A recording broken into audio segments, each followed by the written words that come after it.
C'est cool. I think. Hi, my name is Kent Davis. I'm an alcoholic. Hi, Ken. I got sober 8/8/88, so that's a special day for me. I mean, it took me a year to figure it out. I had to look back and find that date. I sure didn't put that as a. I'm glad I got sober on a nice date. But I thank you very much for the invitation to. I thought old timer panel man because I'm 81. It's not big. Because in Florida, don't you have to be like 50 or 60 years sober to be an old timer? 35 is clearly not an old timer in Florida. So anyway, but I'm here and I appreciate the opportunity. It's nice to be in Florida. I've loved your weather and the hospitality. I got here by mistake. It wasn't my idea. I describe it as I got sentenced to Alcoholics Anonymous because I had a card to sign. I'm clearly one of those people that there wasn't one single person who would have bet in favor of me making it. So my sponsor said, "You're educated way beyond your ability." I thought it was being mean. Most of what I thought when I got sober, I'm a nice guy, never hurt anybody, did the right thing. All of those things that I believed when I got sober, I hated anything to do with religion and spirituality and all that. Every one of those major beliefs have been transformed by the miracle of Alcoholics Anonymous. And I spent 14 years in college trying to prove the non-existence of God, right? And so, anyway, I'm one of those people that I just thought I was just partying. I didn't think I was an alcoholic. I'm the kind of guy that you have a party, I'm there. I mean, one day we were having a party. This is in California, a few years back, quite a few. And, come to think about it, about 1962, and we were going to have one of those wine and cheese days in Sausalito, California. And we were out sailing. Just time kind of got away from us, and it gotten dark, and we didn't really notice until we heard "you're within the 200-yard limit," which really meant that at that time Alcatraz was still occupied, and it was just moments later that we had the startling awakening that we hit Alcatraz, and all the people that came to our rescue. We're all pretty upset with what we were up to, but there wasn't a drop of alcohol on the boat because we had drank it all. But we were drunker than skunks. Anyway, so to me, see, I'm not alcoholic. I'm just a guy who likes a good time. And so when I met a woman long distance, and she asked me what I did for a living, and I explained to her. She said, "Well, go back to work." Well, I told her, I've been in, kind of in between jobs, about 3 years. And so for me to go back to work, I had to get permission from the state of California, and the state said, "You are an alcoholic." And I said, "No, I am not." So I have a little problem with authority. And so anyway, he finally said, "If you want to go back to work, you got to sign this agreement that you're going to go to AA like 3 times a week for 5 years." I'm thinking, I told him, "I think you're crazy." I mean, even if you're alcoholic, doesn't that seem like overkill?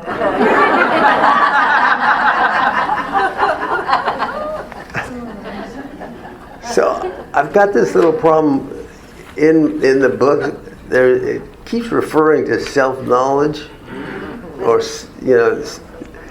well, I used to circle all those places because eventually I finally got the idea.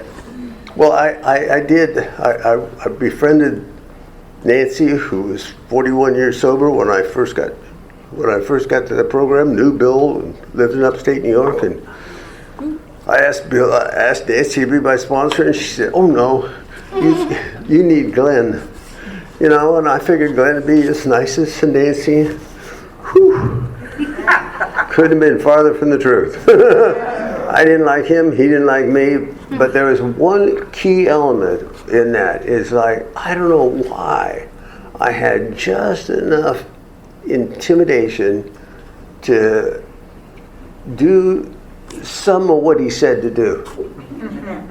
And I don't know where.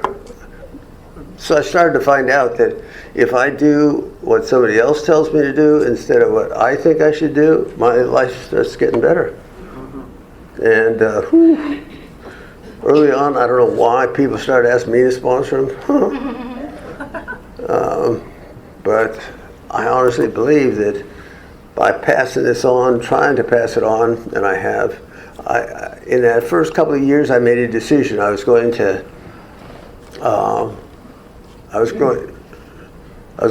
keep someone actively working the steps the rest of my sobriety. And I've done that. Well, there's been intervals when I didn't have somebody, and I'll just grab any idiot. I need you more than you need me. And some of those idiots are still sober. I mean, really, there's... I can't believe it. So, the one thing I can say is that what I have done is to transform just about when it says in there we had to give up old ideas, well, no, you just have to give up your old thinking, because everything you thought you were, you're not. And so if you looked at my life today, you would begin to realize, like, I try and follow the rules, mostly. Mostly. But I can say that the major transformation through the use of the sponsor that took me through the steps and introduced me to a spiritual way of life. I mean, it really did happen. That the transformation inside of Ken was that he ended up going from everything, hating anything in that realm, to absolutely dependent upon a power greater than myself. I don't know what that is, but I can honestly say, when I get in a bind today, I can easily say, I know this is going to work out somehow. I just don't know how it's going to work out. And I heard it said the other day, and I thought, it's just so weird. He said, well, what are you going to do the rest of your life? And it was like, well, I don't know, but I sure know how I'm going to get there. You know, I don't know what I'm going to do, but I sure know how I'm going to get there. And it's because of the opportunities given to me in the program of Alcoholics Anonymous that I've been blessed from a guy who crawled out, really, literally, from under a bush. Some guy came to me, found me living under a bush, reached his hand out to me. That's how I got to alcohol. That's how I got sober. He took me to my first meeting. So here's a guy who now, it's like, I live happy, joyous, and free. And that is without a doubt, I understand what happiness is. I didn't know what happiness was. I didn't know that feeling of joy and the freedom, even freedom from self. I was roasted the other day by a guy that I sponsored, and he says, Ken always talks about himself in the third person. and it's really true, There is no hope for a guy like Ken. If there were no God, there'd be no hope for a guy like Ken. Thank you.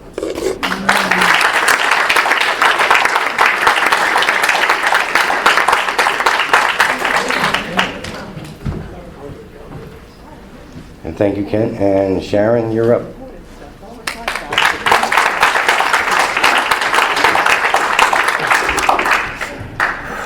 Good evening, everyone. I'm an alcoholic. My home group is the Saturday morning group at the 101 Club in Pompano Beach, Florida. And my name is Sharon. And I have a problem with the word old, so I'm just going to say long timer. And I'm certain I'm the baby of the panel, but I just don't like, I have a very contrary relationship with what a calendar tells me. At any rate, I have a sponsor who has a sponsor who has a sponsor who has a sponsor, and I know all of these women. To the extent they let me, I have the privilege to sponsor women. And again, it's to the extent they let me.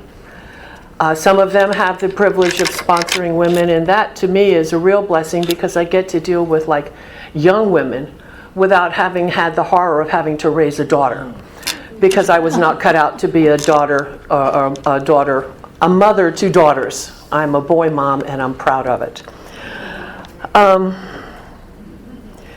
What staying here means and how it works for me is connection, just like I described my tree going up and my tree coming down, and my commitment to a home group, and I'm there weekly, and I kind of do the things I was told, and it's the same things that I was told early on that I did not want to do then, but I've come to understand the value of service to a home group, the opportunity to just spread a little kindness when you're at your home group and a newcomer walks in.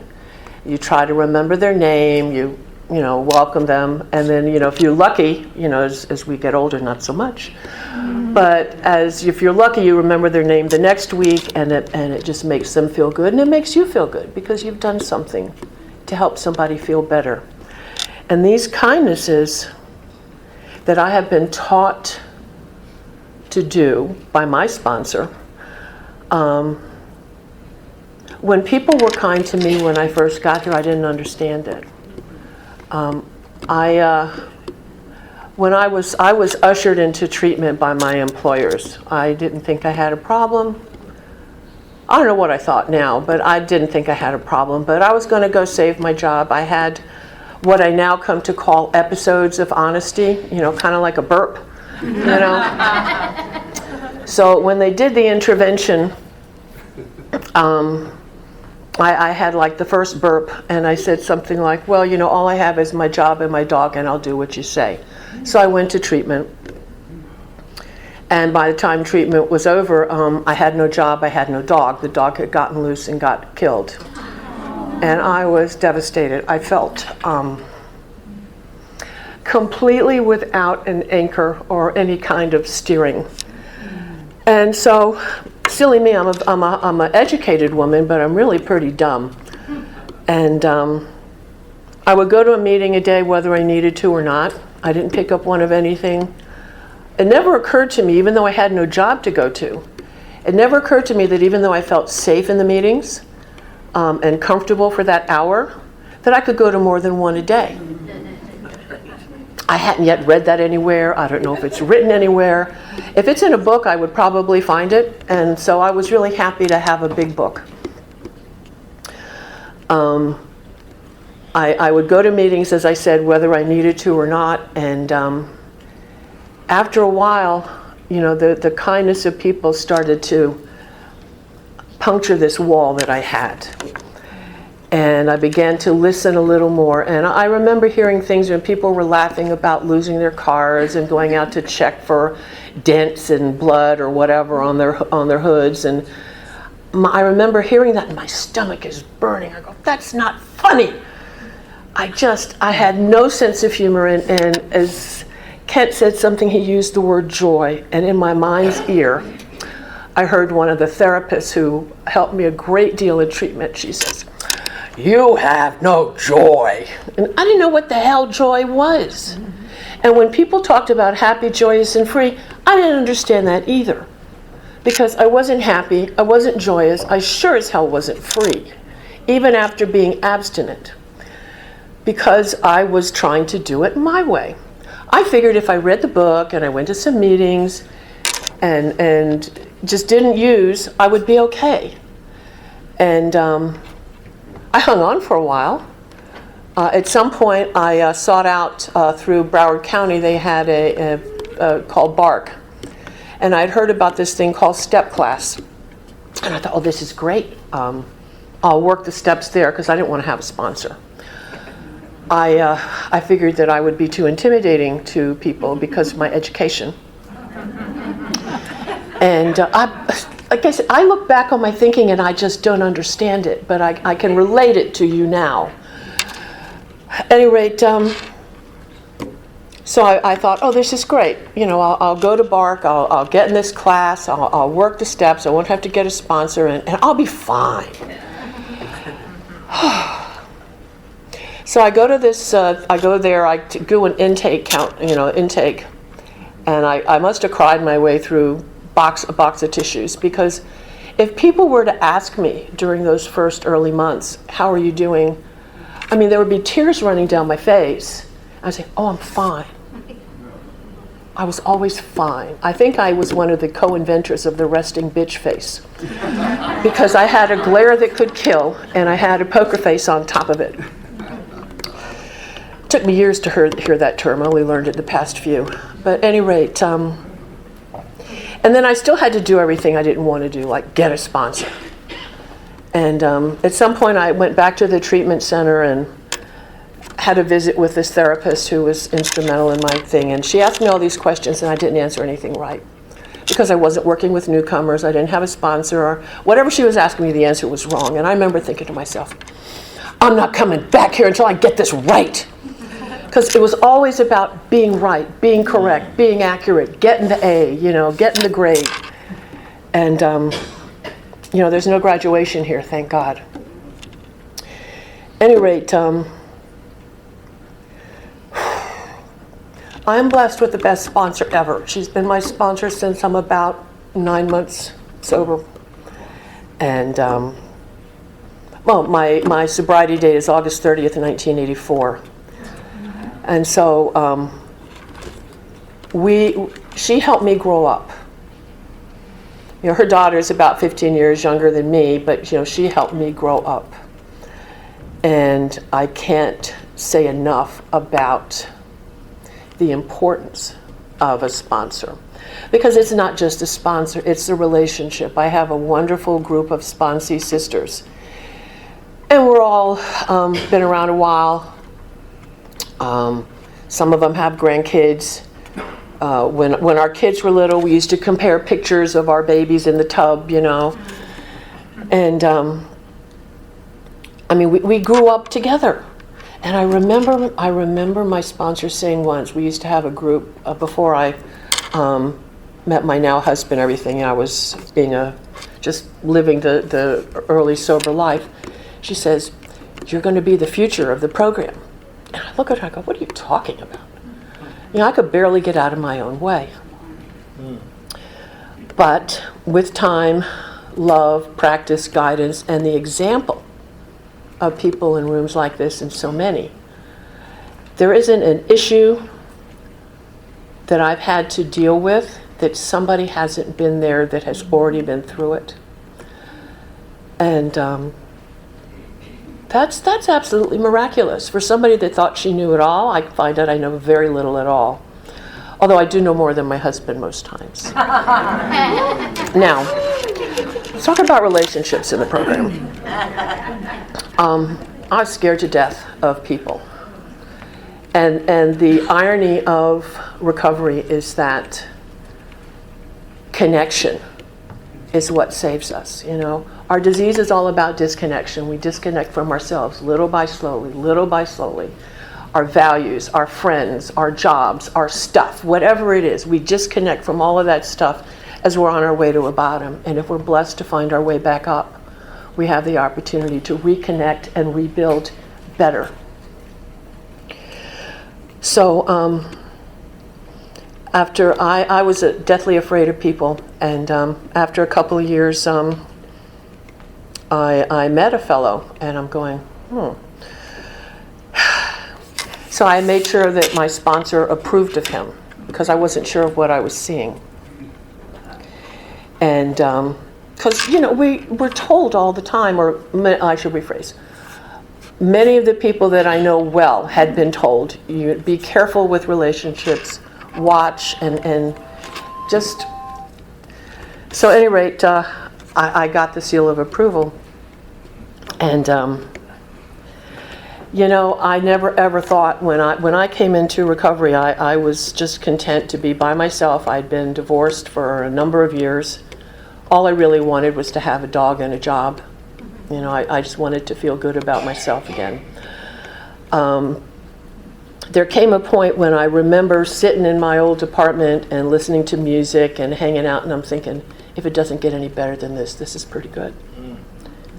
Because I was in the process of rebuilding my life, and it was on an upward trajectory. So a couple months after that, through mutual friends, I met the man who's now my husband. It took us a long time to, neither one of us were social stars. If I were to flirt and he shut his eyes, he would miss it, and vice versa. We were just socially stunted. At least I was, and I'll own it. But we have had, he was in the rooms. We used to have this rivalry between club rooms and softball rivalry, and that's how we met once upon a time. And now, 34-something years later, we have 2 wonderful sons.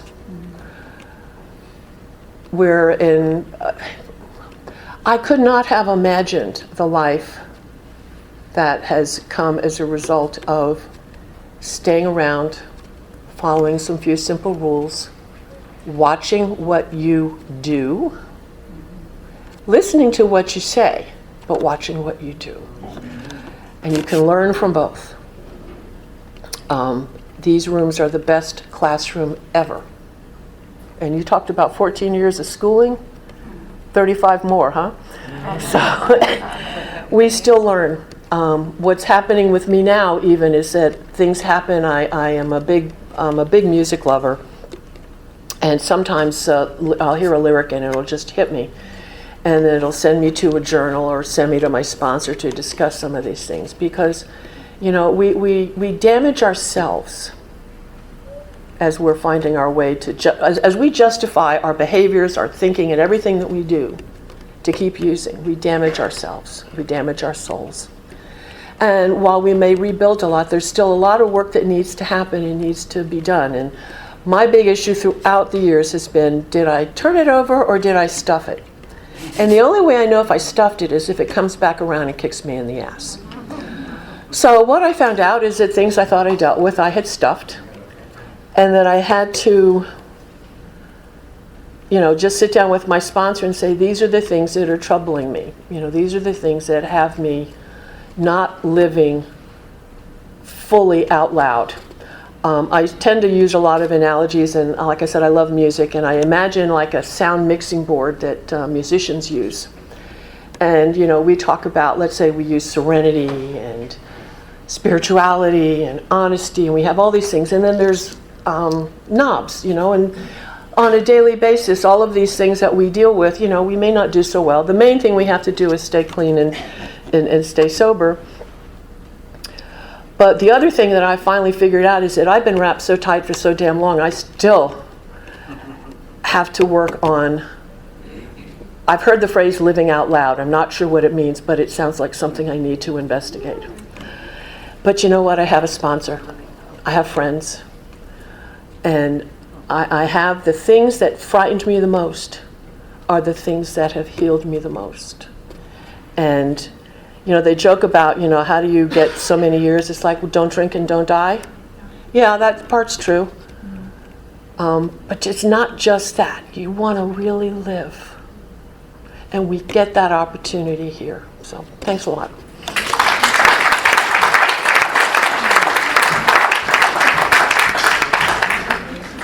Thank you, Sharon. Our next speaker is Miss Linda.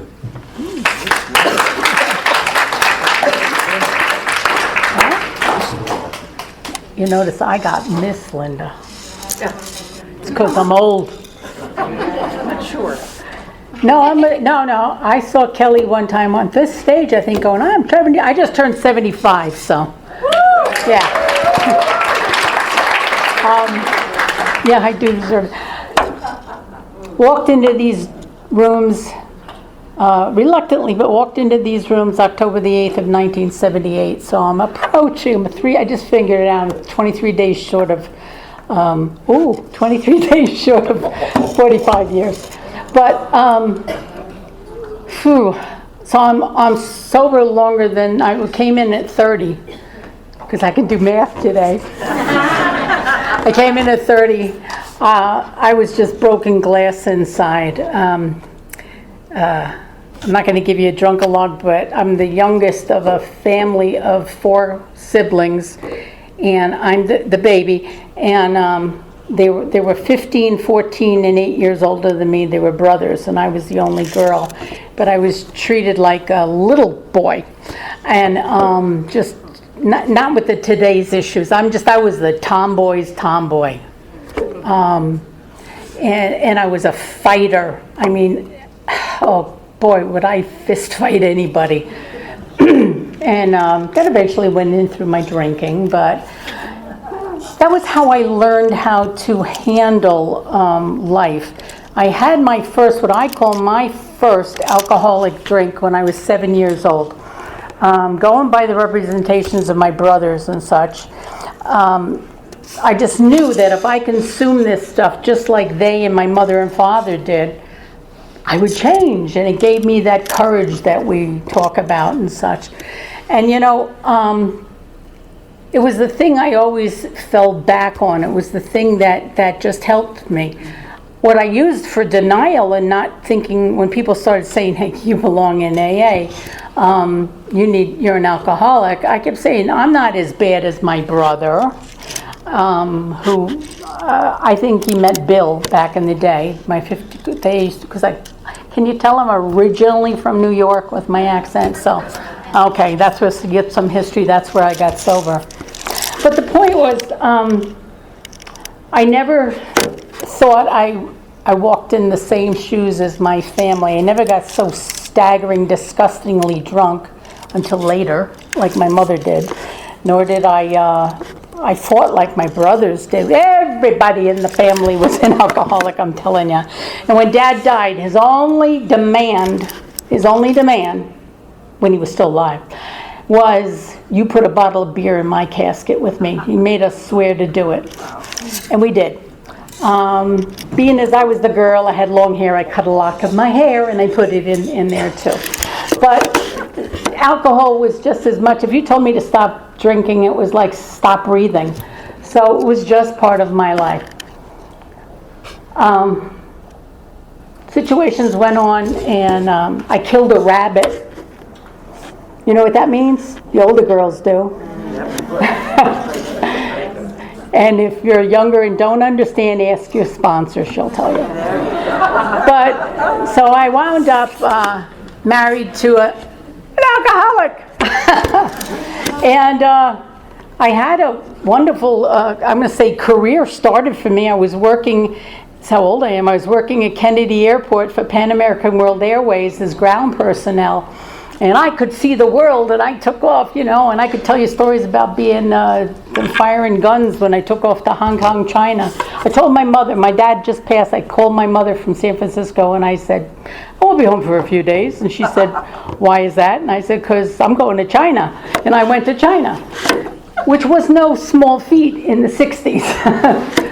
But it was that kind of attitude that was always growing in me. So I'll bring you up to more date. I wind up I found Al-Anon at one point with all these alcoholics in my life. And so I'm gonna go let everybody know I'm in Al-Anon because they're drunks. And I was supposed to speak at it was an AA convention like this. And I was supposed to speak for Al-Anon. Now, my very first question when I went to my very first Al-Anon meeting was, do I have to stop drinking? Because they've got a hell of a problem. And, well, we don't recommend it, but they said no. So I show up at the convention and I'm drunk. And I'm supposed to speak for Al-Anon. And they say, you can't speak. Well, I just said use me as the example and they can be the after. I don't care, but I got a new hairdresser and everything. Anyway, Father Martin was the keynote speaker that night. And I see old Father Martin's about yay high, and I go, oh, Father Martin! I go up and I put my arms around him and everything. And he said something to me that's been passed on to me now that he has passed, that I am supposed to say it because I live it today. And that is, anybody who's new, welcome. The nightmare is over. You now can go from your death to your life. I haven't had a drink since that night. Now, I don't know if he put a spell on me, but AA sure did. I wound up at the next an AA meeting. The next day, a girl showed up, and I said at my house, I said, "What are you doing?" And she goes, "You're going to an AA meeting." I said, "Hell, I am."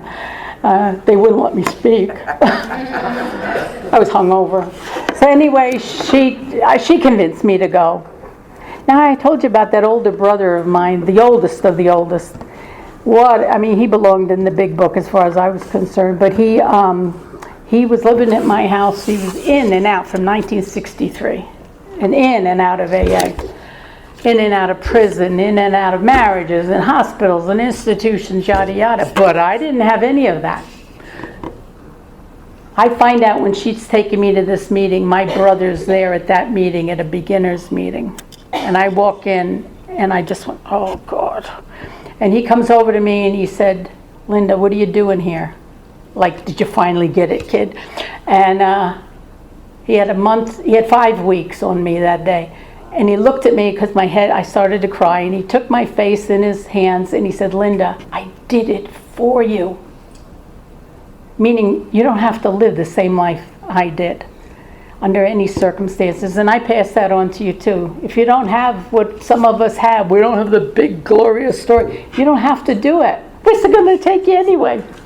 And offer you the most beautiful, beautiful way of life. I have, I too met the love of my life in this program. Ta-da! And we just celebrated in May 42 years. A continuous marriage. We've never seen each other drunk. Crazy, pissed off. And once I had my knee replaced, it was a little bit of the drugs they were giving me. I was a little crazy. But I didn't become an addict. And as time has gone on, we had a sobriety baby. It was a tumor I was supposed to have removed, and I was the day before surgery, and the doctor said, you're going to have to name this one. I went, you want to talk about shocking your sobriety? Whoa. I mean, I had almost that biblical experience, you got to be kidding me. She has never seen her parents drunk. She did argue with her older siblings because he had 2 and I had 3, and we all combined that successfully. And she was saying one day, I've never seen Mom and Dad drunk, and all 5 of them simultaneously went, and be glad you didn't. Monumental things that everybody has. When I was 8.5 years sober, one of my daughters said, and I was I was sober 8.5 years. She was 14 then, and she said to me, you give up God and this AA crap or I'm out of here.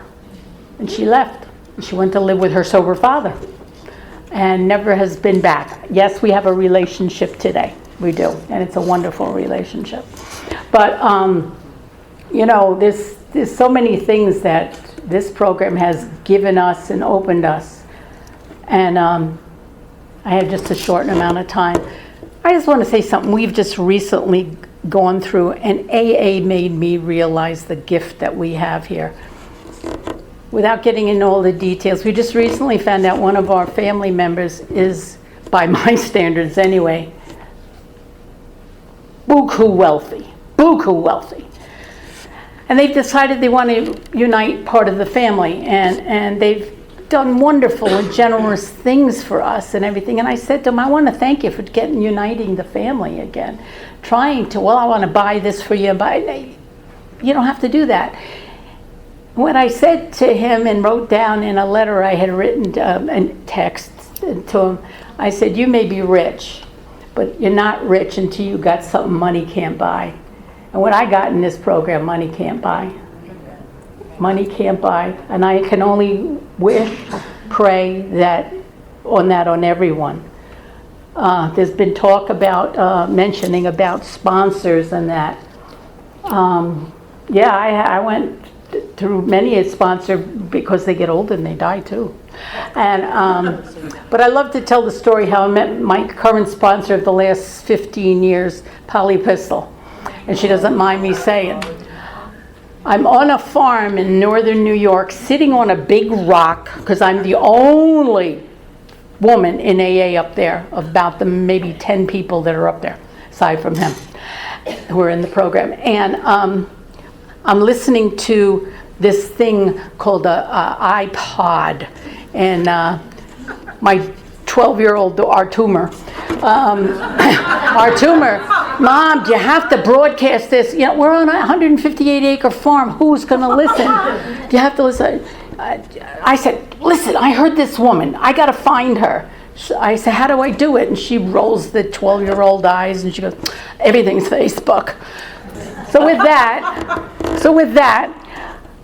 what's Facebook? We get on, and I get the Facebook going, and she goes, what's her name? Her name's what? I said, well, that's what they used to call your mother. She said, I know, I didn't know you then. And so, anyway, the long and short was Polly, a picture comes up of Polly and Dave, and I didn't know that. It says Polly Pistol, no identification with this. And my daughter goes, well, is that her? I go, that's an AA smile. That's the woman. It's got to be her. Not the place she had said she was in the tape. By then she was living up in Washington, yada yada. So I wind up meeting her about 2 weeks later. We had just been at the Wilson House in Vermont, and it was just that magical thing, you know. And yeah, it's been that long since she's been my sponsor now, and I draw a lot from her. She's going through a lot right now because she lost her precious husband. And, you know, girls, you got a great opportunity to find another woman you really can make contact with. And I've got so many of you girls friends. I always look forward to seeing Peggy and Mike Kelly here, you know. And I look forward to seeing my husband. And the Johns. I call them my Johns. I left that part out of my story.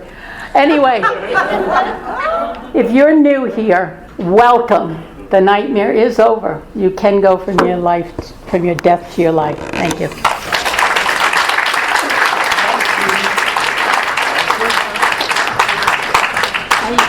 Thank you, Miss Linda. Oh, we got one more. Patrick.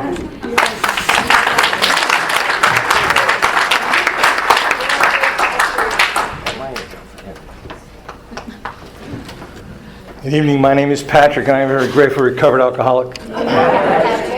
And trust me, what I've recovered from is a seemingly hopeless state of mind and body, and that's what I've recovered from. I have not recovered from the disease of alcoholism. That is part of who I am, thank God. I knew there was something wrong, I just didn't know what it was. It is always a joy to go to an AA gathering. I don't care if it's 10 people or 100 people. To sit around with a bunch of drunks who have recovered from a seemingly hopeless state of mind and body.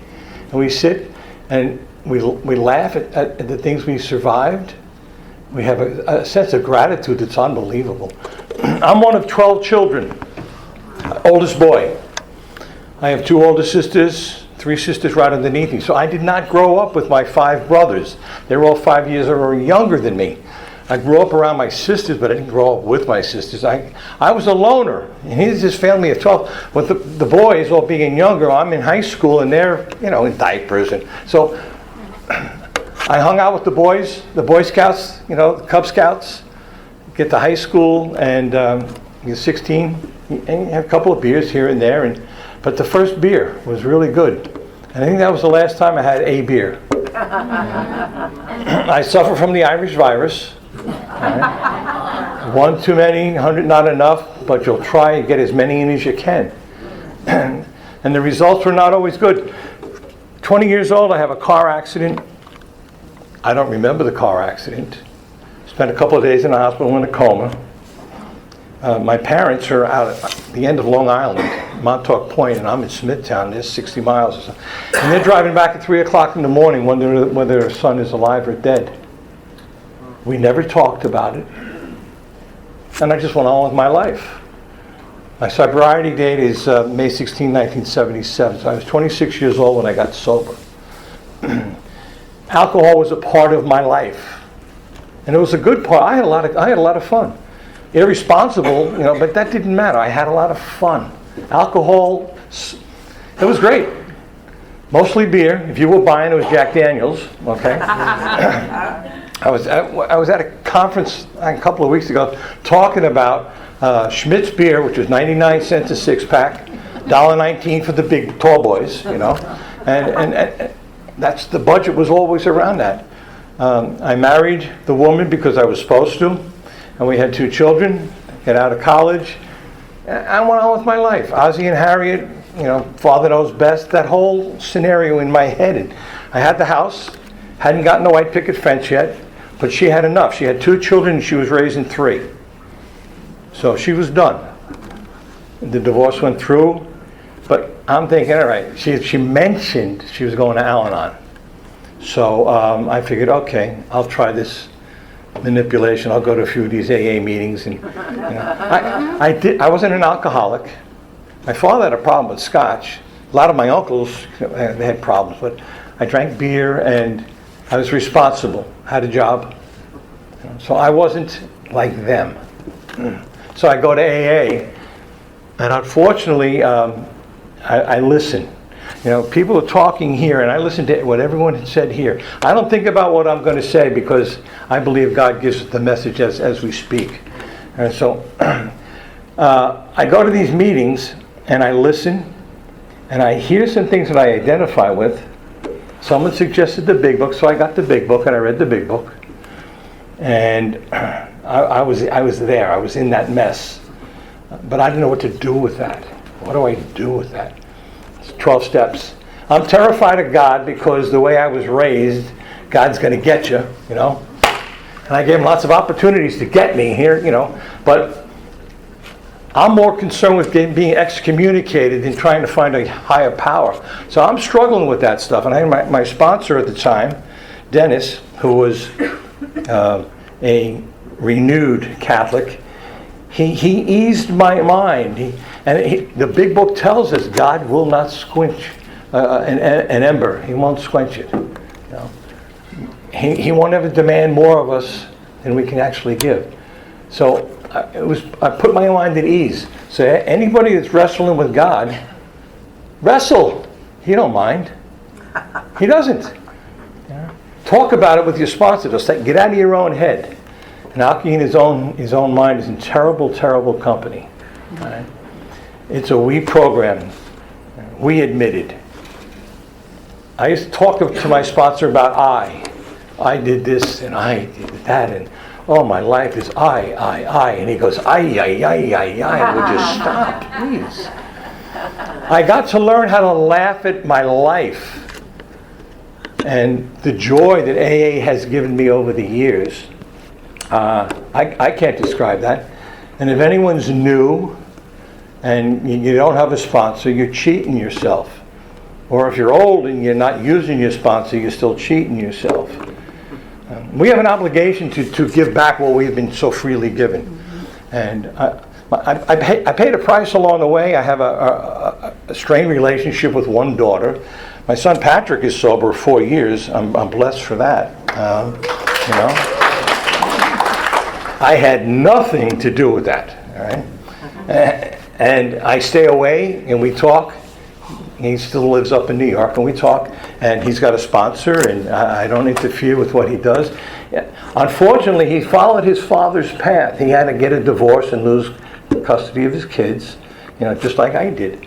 It's amazing how life repeats itself. And there's a course I took years ago, and it's called genograms. And if you study your family history and you see the things that repeat themselves, I broke the cycle I'm the only one sober in my family, in my immediate family, with 5 brothers and 6 sisters, and I'm not going to say who could use a program. I have one brother who had 3 DWIs, right? So he just stopped driving. So, but God has his sense of humor, and he allows us to encourage each other. My sponsor used to give me a pat on the back with a kick in the ass, and it all happened at the same time, and it moved me forward. Life is really a blessing. I am still involved in AA with institutions, and when I get to talk, I always talk about prisons and jails. If you live in a county that has a jail, Florida, they all have jails. I suggest that you get a hold of your intergroup to find out if they have meetings and how you can get in there. If you have a record, it doesn't matter. All right. If you have an open warrant, I wouldn't suggest going. But if you have a past history, it doesn't matter. Get a hold of the intergroup, find out and get in there. These guys need to hear. They want to hear. I've been down here 9 years. So for about 8 years, 7.5, 8 years, I've been going to the county jail. A few years back, I started going to the state prison in Avon Park. And so I only go once a month because we rotate. There's a bunch of guys that go. So, but I am still manipulative. See, I do the first Sunday of the month in the state prison because then we get to use a step meeting. And I love step meetings. I love trying to read from the step meeting and talk about what experience we have. Because as we live the steps in our lives, it just takes on a whole, it expands, it grows. As we share our lives with other people, we see some things that we might have missed along the way. God reveals things in weird ways. And I don't question a lot. I still question. I want to know why. But not as much. As I get older, I realize I've learned a few things. I have so much more to learn. But so what? I could sit in the bar and talk to you about a lot of things that I know nothing about. Cliff Clavin was my friend, okay? And now we get together with family and more with my family here, and we get and talked about life. We talk about sobriety. We talk about struggles. We talk about successes. We talk about joy. We talk about sadness. We talk about life. And we're missing out if we're not doing it enough. I go to 3, maybe 4 meetings a week. We do it at the county jail and the state prison. And once you get into these places, you're going to want to go back more. And there's a desperate need for these guys and gals. I know a couple of gals that go, all right? They need to hear and they want to hear that message. Yeah. I don't count the number of guys who come in. I know 2 or 3 in the time I've done this that are active in the meeting, and they go back into the jails now. They've been out long enough that the jail says, yeah, you can go back in. So I encourage you to spread the message that you were so freely given, because there's a world out there dying, unfortunately, to hear it. That's all I got. Thanks. Enjoy the weekend.